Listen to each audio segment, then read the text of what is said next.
Thank the gentlelady from Missouri, Ms. Hartzler, for your leadership in bringing to light an incredibly important issue that's going to be debated right across the street from where we stand today in the House over at the Supreme Court. And the Hobby Lobby case deals with so much more than just one company, but it really deals with one of the fundamental rights that's been laid out in our Constitution, and that is the right of religious freedom. And what does that right really mean? And just how much ability does the federal government have to impede upon that right, especially when we talk about the right of a president, in this case Barack Obama, to put out an edict that would literally take away that right to religious freedom from millions of Americans that enjoy it today and have enjoyed it since the beginning of our country. If you look at the rostrum right above the speaker, it says, "In God we trust." You know, a lot of people across the country would be surprised because there are school boards, there are other governmental bodies that right now have threats against them if they try to pray before any kind of governmental service. In schools, in many schools across our country today, that right of religious expression is being challenged by groups every single day, and they threaten different groups, schools, other governmental organizations. And yet here in the House chamber, we pray at the beginning and the start of every session, every day. We have "In God we trust" emblazoned right above the speaker's rostrum. And it's there for a reason. It's because our founding fathers, when they created this nation, they didn't say these were rights, the rights that they laid out in the Constitution. These were not rights that were given by men. These were rights that were granted through men from God. Don't take my word for it. These were the writings of our founding fathers. They acknowledged God. They praised God. They talked about the great blessings of liberty given to us by God. Yes, our founding fathers said that. This isn't some right-wing nut in the Tea Party. Thomas Jefferson may have been considered one of those right-wing nuts, using the definitions of some of the liberals running around this town today.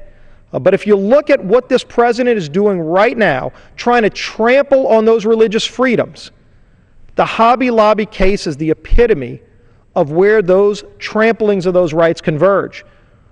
To our job creators, this is a business that wants to just run and provide services to people all across this country. A few locations in my district. My wife likes going to Hobby Lobby.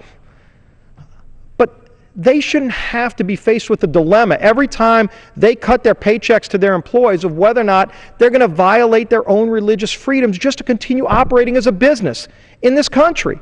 Nobody should be faced with the threat of our government taking away their religious freedoms just to be able to operate as a business. And yet that's what's happening right now with the president's mandate through his own health care law. And it's not just limited to businesses, Mr. Speaker. If you look at what's also happening, you know, the president loves talking about a war on women. This president loves dividing this country anywhere he gets the opportunity for political gain to try to divide Americans against each other. How shameless that is. And where is the president's war on women when it relates to religious freedom? It's against people like the Little Sisters of the Poor, a Catholic order of nuns that's just trying to do good for people.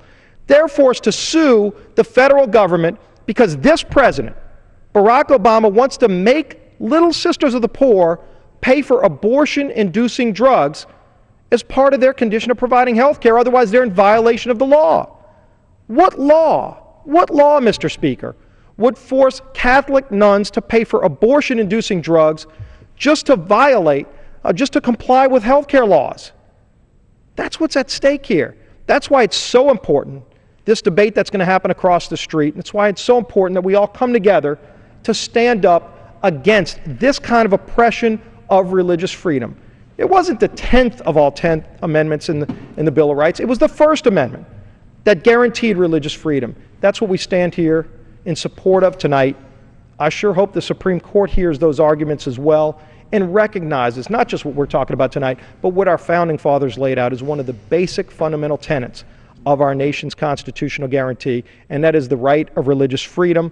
I appreciate all of my colleagues standing up in support of it, as we all do, and hopefully the Supreme Court hears those pleas and rules the right way. And with that, I yield back the balance of my time. Thanks so much.